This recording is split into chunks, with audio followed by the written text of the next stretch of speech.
most of you are aware that I studied a lot of Ayurvedic medicine as well as traditional Asian medicine. I also have a background in indigenous studies and studied with a lot of tribal communities. And so bringing like all of the wisdom that I possibly can when I'm talking about holistic health and looking at where we're living in these indigenous medicine pathways and this connection to land, very universal, and can really help support us on our path, and how we can look at seasonal eating and living in harmony with nature.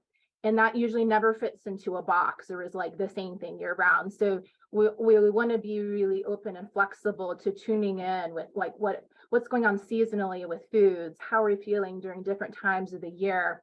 And in that sense, it's always going to be a dance.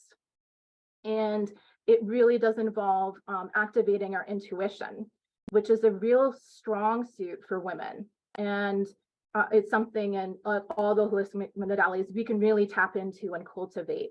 So that will always help you. And, from day to day, sometimes you might burn more or less calories, you might be more or less active.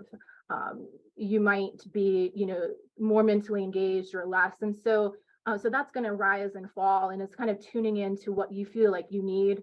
And that's a lived, heart and gut experience. And that's very different than trying to logically follow something. And I love that. I'm a total math and science nerd. It's great. However, it also tends to not be as grounded, when it's just looking at, I should do this, or I should just strictly follow this. It can start to feel very restrictive quickly. And maybe miss some of the nuances just of how unique the female reproductive system is in our physiology, which is always changing. So female hormones are changing every 2.5 days. So most definitely our food is going to reflect how we have different needs, and that's changing. So that's something I see a lot. It's kind of just accepting that that's how it is, and that's okay. And that's beautiful. There's so many gifts with that.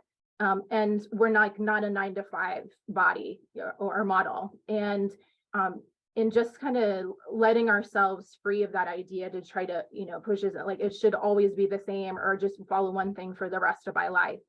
And then that can help a lot around food. Is like, wow, it can be really interesting, and there can be so many different layers. And also there's not really like, quote unquote healthy, unhealthy foods when we look at what is something that might work for you now at this time of your life, and another time it might not work as much.